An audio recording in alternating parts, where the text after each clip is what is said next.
ठीक है, तो आज सरफेस केमिस्ट्री में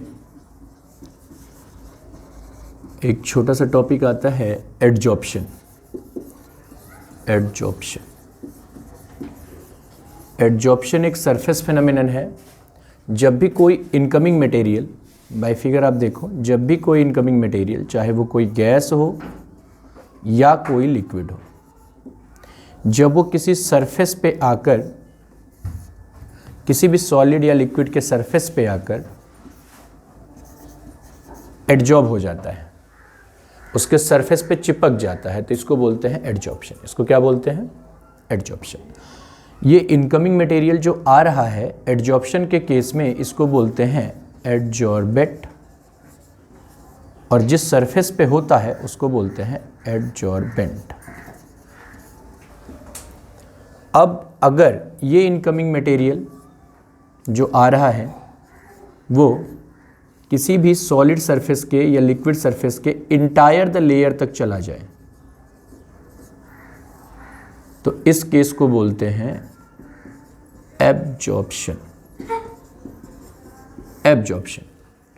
और इनकमिंग मटेरियल को बोलते हैं एब्जॉर्बेट, और इस सरफेस को बोलेंगे एब्जॉर्बेंट। यानी सरफेस केमिस्ट्री में हमें वो फिनोमेनन पढ़ना होता है जो सरफेस पे होता है, यानी ये एडजॉर्प्शन हमारे सरफेस केमिस्ट्री का पार्ट है, इसको हमें पढ़ना है।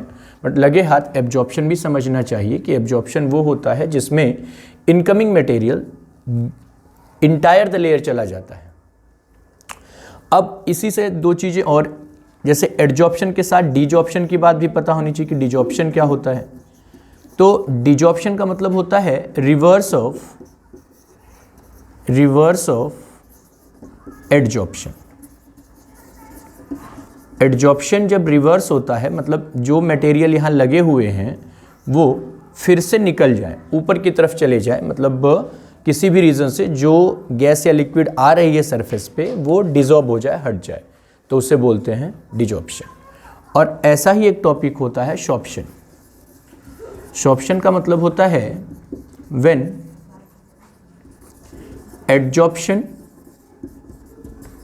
and absorption take place simultaneously। मतलब ये हुआ कि जब कभी एडजॉर्प्शन हो, किसी सरफेस पे कोई भी इनकमिंग मटेरियल आए, वो सरफेस पे रहे, एडजॉर्प्शन शो करे, और आफ्टर सम टाइम वो फिर इंटायर द लेयर चला जाए, सरफेस के अंदरूनी हिस्सों में चला जाए, यानी कि पहले एडजॉर्प्शन हुआ फिर एब्जॉर्प्शन हुआ, इसको बोलते हैं शॉर्प्शन। अब ये एडजॉर्प्शन जो है इसको थोड़ा डीप में देखेंगे। ये एडजॉर्प्शन दो तरीके के होते हैं, उनको हम अभी डिफरेंस करके देखेंगे। आप इसको देख लो एक बार, फिर मैं इसको रब करूंगा, ठीक है? आगे चलते हैं। अब देखो,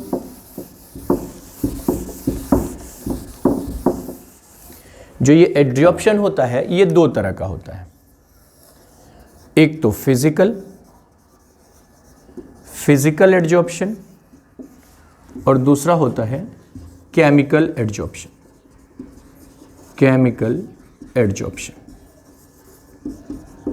जब भी कोई इनकमिंग मटेरियल यानी कि आपका एडजॉर्बेट किसी सरफेस पे आकर, ये आपका एडजॉर्बेट है, क्या है ये? एडजॉर्बेट, और ये क्या होगा आपका? एडजॉर्बेंट। जब इनकमिंग मटेरियल यानी कोई गैस या लिक्विड किसी भी सरफेस पे आकर वो मटेरियल और सरफेस आपस में weak van der Waals attraction show करते हैं। क्या शो करते हैं? Weak van der Waals attraction. Weak van der Waals attraction show करते हैं, वीक बॉन्डिंग शो करते हैं, तो इसको फिजिकल एडजॉर्प्शन या फिजियोजॉर्प्शन बोलते हैं। और जब कभी कोई इनकमिंग मटेरियल सरफेस पे आए, एडजॉर्प्शन शो करे, इसको क्या बोलेंगे? एडजॉर्बेंट। इसको क्या बोलेंगे? एडजॉर्बेट। और यहाँ पे एक केमिकल बॉन्ड बने। कैसा बने? केमिकल बॉन्ड बने। अब केमिकल बॉन्ड में आयनिक, कोवैलेंट, कोऑर्डिनेट, ये सारी बॉन्डिंग आ सकती है। डिफरेंसेस ध्यान से देखना है। पहले तो ये पता चल गया कि इनके बीच में क्या होगा, weak van der Waals bonding आएगी, और यहाँ पे क्या आएगी, केमिकल बॉन्डिंग आएगी, स्ट्रॉन्ग बॉन्डिंग आएगी। देखिए वॉन डेर वाल्स बॉन्डिंग का मतलब ये हो गया कि वो किसी भी तरह का अट्रैक्शन हो सकता है, जैसे dipole dipole attraction, London force, या तो दो मासेस हैं अकॉर्डिंग टू न्यूटन, उनके बीच में अगर वो क्लोज डिस्टेंस पे आएंगे तो उनमें अट्रैक्शन आएगा, तो वो क्या हो सकता है, m1 m2 upon r square के हिसाब से कोई भी दो मटेरियल एक दूसरे के कॉन्टेक्ट में आते हैं तो उनके बीच में अट्रैक्शन आएगा ही आएगा। सो ये कमजोर बॉन्डिंग है, वीक बॉन्डिंग है। इसका मतलब ये हुआ कि इसको डिसॉल्व कराना आसान होगा। डिसॉल्व मतलब अगर आप थोड़ा सा भी हीट दोगे, ये कोई गैस है तो तुरंत काइनेटिक एनर्जी बढ़ेगी और छोड़ के चला जाएगा, यानी इसका डिजॉर्प्शन आसान होगा क्योंकि बॉन्ड कमजोर है। बट यहां अगर डिसॉल्व कराना है, आपको इसको हटाना है, तो आपको ज्यादा एनर्जी देनी पड़ेगी क्योंकि केमिकल बॉन्ड है, आयनिक या कोवैलेंट है, और इनको तोड़ने में आपको एनर्जी सप्लाई करनी पड़ेगी। पहले डिफरेंस को लिखते हैं। यहां हम एक चीज और है कि डिसॉल्व करने में, मतलब इसको तोड़ के सरफेस से हटाना, डिसॉल्व करने में जो एनर्जी लगती है उसको बोलते हैं एंथैल्पी ऑफ एडजॉर्प्शन। फिर से सुनिए, एंथैल्पी ऑफ एडजॉर्प्शन का मतलब ये हुआ कि एडजॉर्प्शन को हटाना, डिसॉल्व करना, मतलब जो एडजॉर्बेट सरफेस पे लगा है उसको वहां से हटाने के लिए जो एनर्जी की रिक्वायरमेंट होती है उसको बोलते हैं एंथैल्पी ऑफ एडजॉर्प्शन। यानी यहां पे कम एनर्जी से ही डिजॉर्प्शन हो जाएगा, यानी यहां एंथैल्पी ऑफ एडजॉर्प्शन कम होगी। तो लिख सकते हैं लो एंथैल्पी ऑफ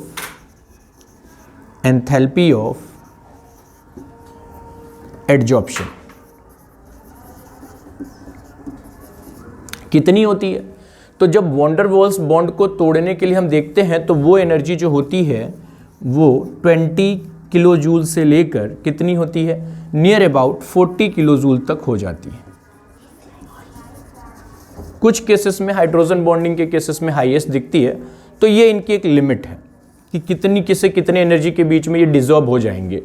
और यहाँ पे क्या होगा, यहाँ पे होगा हाई एंथैल्पी ऑफ एडजॉर्प्शन, क्योंकि आपको पता है कि केमिकल बॉन्ड जल्दी टूटते नहीं हैं, ज़्यादा एनर्जी की ज़रूरत होती है। रेंज क्या होती है, तो इसकी रेंज होगी 80 किलो जूल पर मोल से लेकर 240 किलो जूल पर मोल, जो कि केमिकल बॉन्ड को तोड़ने के लिए रिक्वायर्ड हो सकती है। दूसरा डिफरेंस क्या हो सकता है, ध्यान से देखो। दूसरा डिफरेंस ये हो सकता है कि जब फिजिकल अट्रैक्शन करना है, वॉन डेर वाल्स बॉन्डिंग बनानी है, तो किन्हीं के बीच में आ जाएगी।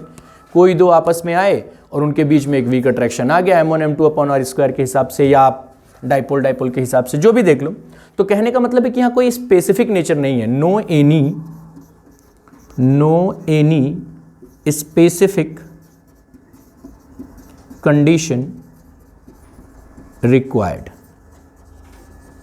यहाँ पे कोई स्पेशल कंडीशन की जरूरत नहीं है। बट आप समझो, अगर आयनिक बॉन्ड बनना है, सपोज करो आयनिक बॉन्ड बनना है, ये जो सरफेस है ये सोडियम का सरफेस है, यहाँ Cl को लगना है, तो एक स्पेशल कंडीशन होगी कि आयनिक बॉन्ड बनने के लिए एक डोनर होना चाहिए और एक एक्सेप्टर होना चाहिए। अगर वो नहीं होगा तो आयनिक बॉन्ड नहीं बनेगा। मतलब यहाँ अगर कोवैलेंट बॉन्ड बनना है तो दोनों एक्सेप्टर की कंडीशन में, नॉन मेटेलिक कंडीशन में होने चाहिए। सो एक बात क्लियर है कि यहाँ स्पेशल कंडीशन की रिक्वायरमेंट तो होगी क्योंकि आप केमिकल बॉन्ड बना रहे हो। तो कहने का मतलब स्पेशल कंडीशन आर रिक्वायर्ड। ठीक है, एक और डिफरेंस देखते हैं, ध्यान से देखिए उसको। ये फिजिकल एडजॉर्प्शन है। जैसे मान लीजिए ये गैसेस पार्टिकल या लिक्विड पार्टिकल, गैसेस पार्टिकल जो भी हैं, ये यहाँ आए और सरफेस पे आके चिपकते गए। इसके बाद क्या हुआ, फिर आए और फिर इनके ऊपर चिपकते गए। फिर अगर इनकमिंग मटेरियल एडजॉर्बेट आए तो फिर इनके ऊपर चिपकते गए। मतलब कई लेयर बनती जा रही है। बट यहाँ पे ऐसा नहीं होगा। जैसे ये सोडियम है, अगर सरफेस क्लोरीन की एक लेयर बन गई तो NaCl के बीच में, आप ध्यान से देखो, तो आयनिक बॉन्ड बन जाएगा।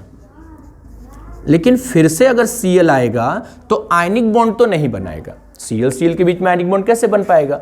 सो इसका मतलब है कि ये कंडीशन एक ही लेयर तक काम कर सकती है। यानी केमिकल एडजॉर्प्शन जो होता है ये एक लेयर फॉर्म कर सकता है। ये नेचर में मोनोलेयर होता है। क्या होता है, मोनोलेयर। लेकिन ये क्या होता है, ये मल्टी लेयर होता है। क्या होता है, ये मल्टी लेयर, क्योंकि कोई स्पेशल कंडीशन नहीं है तो बहुत सारे लेयरिंग बन जाती है। बट यहाँ एक स्पेशल कंडीशन की रिक्वायरमेंट है, या तो आयनिक या तो कोवैलेंट, इसलिए ये मोनोलेयर है। इसलिए क्या है ये मोनोलेयर। ठीक है, ओके।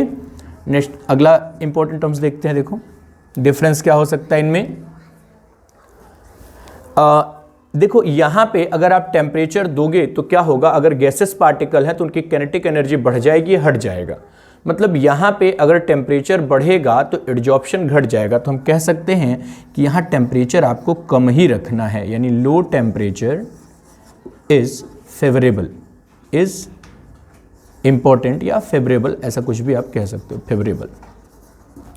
यहाँ पे अगर आप हाई टेम्परेचर दोगे तो ये बढ़ जाएगा, हाई टेम्परेचर देने पर ये फेवरेबल होगा या रिक्वायर्ड, ऐसा लिख सकते हो। क्यों ऐसा लिख सकते हो, तो ध्यान से देखो आप कि जो Cl आ रहा है ये Cl2 के फॉर्म में आ रहा होगा, और इसको किसके सरफेस पे जाना है, सोडियम के सरफेस पे जाना है। तो पहले तो Cl और Cl के बीच के कोवैलेंट बॉन्ड को तोड़ने के लिए एक एनर्जी की रिक्वायरमेंट होगी।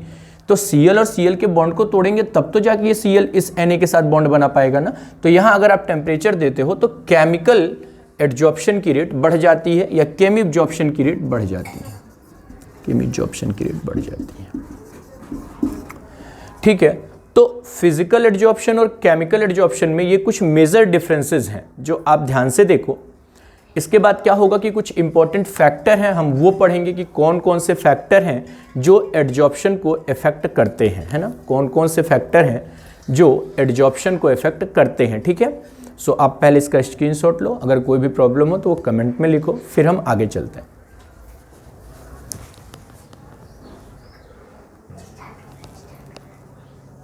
ठीक है बच्चों, तो आगे चलते हैं। देखो अगला टॉपिक है कि एड्जॉर्प्शन को कौन कौन से फैक्टर अफेक्ट करते हैं। तो जो मेजर फैक्टर होते हैं वो पहला जो होता है, मैं यहाँ करता हूँ ताकि यहाँ मुझे स्पेस मिल जाए, आपको दिख रहा होगा। देखो सबसे पहला फैक्टर जो होता है वो होता है नेचर ऑफ एडजॉर्बिट। ये बड़ा इंपॉर्टेंट फैक्टर है क्योंकि इसमें अगर एडवांस लेवल में देखो तो क्वेश्चन आते हैं इससे। ठीक है, दूसरा देखो, दूसरा जो इंपॉर्टेंट फैक्टर है वो है टेम्परेचर, और तीसरा जो फैक्टर है वो है प्रेशर, और एक फैक्टर और बात करेंगे और वो है सरफेस एरिया।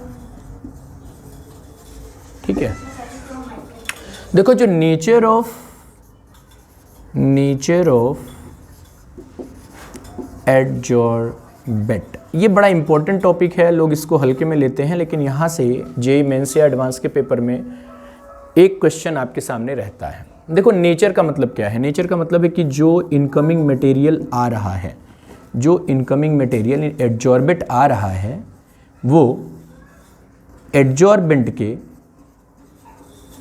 सरफेस पे आने के बाद क्या हो रहा है। मान लो अगर हम गैसियस केस की बात करते हैं, गैस की बात करते हैं, तो जो गैस यहाँ पे आने पे लिक्विफाई हो जाएगी, तो लिक्विड और गैस के रिस्पेक्ट में लिक्विड तो ज़्यादा सरफेस ऑक्युपाई करता है, यानी एड्जॉर्प्शन ज़्यादा होगा लिक्विड का।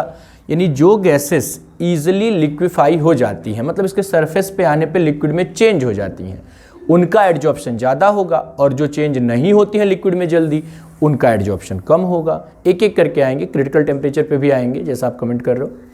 ठीक है, देखो ध्यान से, मतलब इसमें हम क्या कर सकते हैं, हम ये कह सकते हैं कि gases which is easily liquefy या लिक्विफेबल आर shows greater adsorption। यानी जो गैसेस इजीली लिक्विफाई हो जाती हैं वो ग्रेटर एड्जॉर्प्शन शो करती हैं। और दूसरी बात ये कर सकते हैं कि गैसेस विच इज नॉन लिक्विफेबल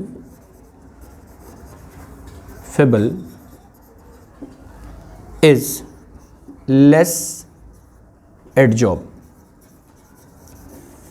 ऐसा लिख सकते हैं। अब ये सेंटेंस तो समझ में आ गया, बट ये कैसे समझ में आएगा कि कौन सी गैस आसानी से लिक्विफाई होती है और कौन सी नहीं होती है। जैसे क्वेश्चन लेते हैं, which is shows greater adsorption. कौन ज़्यादा अच्छा एडजॉर्प्शन शो करेगा। और आपके सामने ऑप्शंस क्या क्या हैं देखो, मैंने कह दिया H2, मैंने कह दिया CO, मैंने कह दिया O2 और मैंने कह दिया नन ऑफ दीज। अब आप कौन सा ऑप्शन लगाओगे।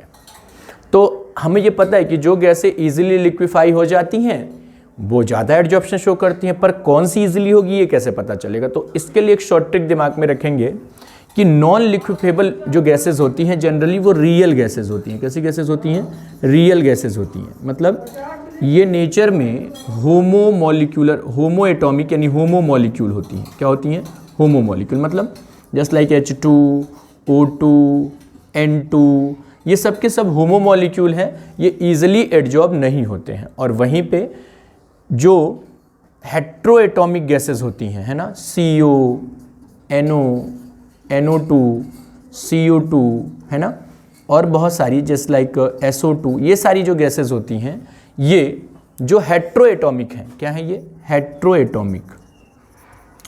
ये आसानी से लिक्विफाई हो जाती हैं और इनका एडजॉर्प्शन ज़्यादा होता है। तो देखो H2 आपका यहाँ आ गया, रियल होमो मॉलिक्यूलर आ गया, O2 यहाँ आ गया, लेकिन जो CO है ये हेट्रो एटॉमिक है, मतलब इन सब के रिस्पेक्ट में ये लिक्विफाई जल्दी होगा, सो इसका एडजॉर्प्शन जल्दी होगा। तो ये था नेचर के हिसाब से एडजॉर्प्शन। बट कभी कभी जैसे आप जेईई एडवांस के क्वेश्चन में देखते हो तो वहाँ पे क्रिटिकल टेम्परेचर के हिसाब से पूछ देता है कि किसका एडजॉर्प्शन ज़्यादा होगा। तो एक छोटा सा टर्म्स आता है क्रिटिकल टेम्परेचर। क्या आता है वो? क्रिटिकल टेम्परेचर क्या है? बहुत इंपॉर्टेंट टॉपिक है क्रिटिकल टेम्परेचर गैसेस के केस में। देखो हम क्या करते हैं कि गैसेस के पार्टिकल दूर दूर होते हैं, है ना। अब इन पार्टिकल को पास पास लाना है तो क्या करना पड़ेगा? प्रेशर बढ़ाना पड़ेगा। जब हम प्रेशर बढ़ाएंगे तो पार्टिकल पास आएंगे और एक सर्टेन टाइम बाद वो इतने पास हो जाएंगे कि वो लिक्विड बन जाएंगे। यानी प्रेशराइज करने पे गैसेस का लिक्विफिकेशन होता है। बट अगर आप टेम्परेचर बढ़ाओगे तो क्या होगा? गैसेस की काइनेटिक एनर्जी बढ़ने लगेगी, ये दूर दूर जाने लगेंगे और फिर लिक्विफिकेशन कम हो जाएगा। तो मान लीजिए हम टेम्परेचर बढ़ा रहे हैं और फिर प्रेशर लगा रहे हैं, तो हमें ज़्यादा प्रेशर लगाना पड़ेगा क्योंकि हम काइनेटिक एनर्जी भी बढ़ा रहे हैं। तो किसी भी गैस का वो टेम्परेचर, एक ऐसा टेम्परेचर जिस टेम्परेचर पे अगर गैस पहुंच गई तो उसके बाद आप कितना वो प्रेशर लगा लो गैस लिक्विफाई नहीं होगी, उसी टेम्परेचर को बोलते हैं क्रिटिकल टेम्परेचर। बहुत ध्यान से प्रैक्टिकली समझिए, जब आप किसी गैस को उस टेम्परेचर पे ले जाएं जिस टेम्परेचर पे आने के बाद गैसेस की काइनेटिक एनर्जी इतनी बढ़ जाए कि आप कितना ही प्रेशर लगा लें लेकिन वो लिक्विफाई नहीं होगी, लिक्विड में नहीं बदलेगी, इसी को बोलते हैं क्रिटिकल टेम्परेचर। हाँ, यानी कि कह सकते हैं कि टेम्परेचर ऑन विच, या आप कह सकते हो above which gases cannot be liquefy whatever any temperature applied। Any temperature applied. मेरी बात समझ में आ गई होगी आपको कि क्रिटिकल टेम्परेचर वो टेम्परेचर है जिस टेम्परेचर पे आने के बाद आप कितना ही प्रेशर लगा लो गैस लिक्विफाइड नहीं हो सकती उस टेम्परेचर पे या उससे ऊपर। अब ये सोचना है कि मान लीजिए किसी गैस का क्रिटिकल टेम्परेचर 120 है और एक गैस का क्रिटिकल टेम्परेचर केवल 20 है। तो अगर आप कभी भी इसको प्रेशराइज करना चाह रहे हो विद द टेम्परेचर, तो थोड़ा सा भी टेम्परेचर बढ़ा, यानी रूम टेम्परेचर 37 है तो अगर वो गैस रूम टेम्परेचर पे भी है तो वो अपने क्रिटिकल से ऊपर है। और एक बार अगर वो क्रिटिकल से ऊपर या क्रिटिकल के पास पहुंच गई तो आप कितना ही प्रेशर लगा लो वो लिक्विड में बदलने वाली नहीं है। यानी अगर क्रिटिकल टेम्परेचर किसी भी गैस का कम है तो वो जल्दी लिक्विफाई नहीं हो सकती क्योंकि अपने क्रिटिकल पॉइंट पे जल्दी पहुंच जाएगी। बट अगर किसी का क्रिटिकल टेम्परेचर बहुत ज़्यादा है, यानी आप उस टेम्परेचर पे जाने से पहले ही प्रेशर बढ़ा के उसको लिक्विफाई कर सकते हो। यानी क्रिटिकल टेम्परेचर अगर ज़्यादा है तो गैस के लिक्विफाई होने के चांसेस ज़्यादा हैं, क्योंकि क्रिटिकल टेम्परेचर तक पहुँचते पहुँचते हम प्रेशर के थ्रू उसको लिक्विफाई कर लेंगे। लेकिन अगर क्रिटिकल टेम्परेचर ही कम है तो जैसे ही थोड़ा सा सिस्टम गर्म हुआ, प्रेशर बढ़ा, तब तक तो क्रिटिकल पॉइंट पे पहुंच गया। और कंडीशन ये कि जैसे ही क्रिटिकल टेम्परेचर आएगा फिर आप कितना ही प्रेशर लगा लो गैस लिक्विड में चेंज होने वाली नहीं है। यानी हम ये कह सकते हैं कि अगर क्रिटिकल टेम्परेचर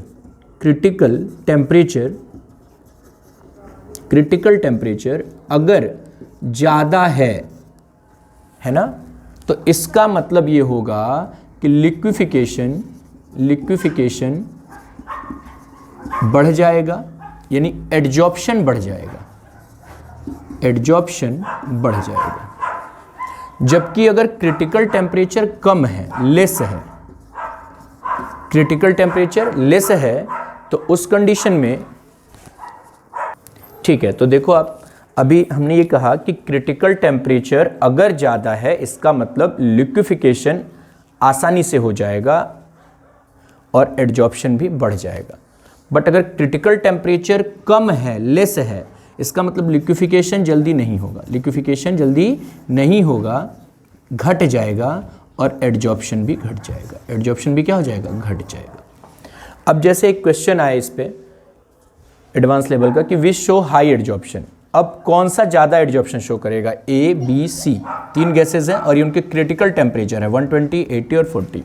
अब अगर किसी गैस का क्रिटिकल टेम्परेचर 120 है तो उसका टेम्परेचर 120 जाते जाते उससे पहले प्रेशर लगा के उसको हम लिक्विफाई कर सकते हैं। लेकिन अगर किसी का 40 है, टेम्परेचर थोड़ा सा ही बढ़ा रूम टेम्परेचर से, क्या हुआ, वो क्रिटिकल पहुंच गया, और क्रिटिकल पे पहुंचने के बाद क्या होगा, आप कितना हो प्रेशर लगा लो, लिक्विड में चेंज नहीं होगा। सो इसका मतलब इसका एडजॉर्प्शन ज़्यादा होगा क्योंकि ये लिक्विफाई हो जाएगी। बाकी जो लेस टेम्परेचर, क्रिटिकल टेम्परेचर वाले हैं, वो अपने क्रिटिकल पॉइंट पे अगर पहुंच गए तो वो लिक्विफाई नहीं हो सकते। सो ऐसे क्वेश्चंस, ये पहला नेचर था हमारा, क्या, नेचर ऑफ एडजॉर्बेंट। इसी तरह से टेम्परेचर का फैक्टर, प्रेशर का फैक्टर और सरफेस एरिया का फैक्टर भी हम लोग देखेंगे। और प्रेशर वाले फैक्टर में एडजॉर्प्शन आइसोथर्म के ग्राफ बनेंगे, फेंडुलिक एडजॉर्प्शन के, वो भी देखेंगे ग्राफ के थ्रू। अभी आप इसको नोट करो, फिर अगले वीडियो में हम आएंगे तो टेम्परेचर, प्रेशर और सरफेस एरिया को एक साथ कवर कर लेंगे और फेंडुलिक एडजॉर्प्शन उसके बाद। Okay, thank you.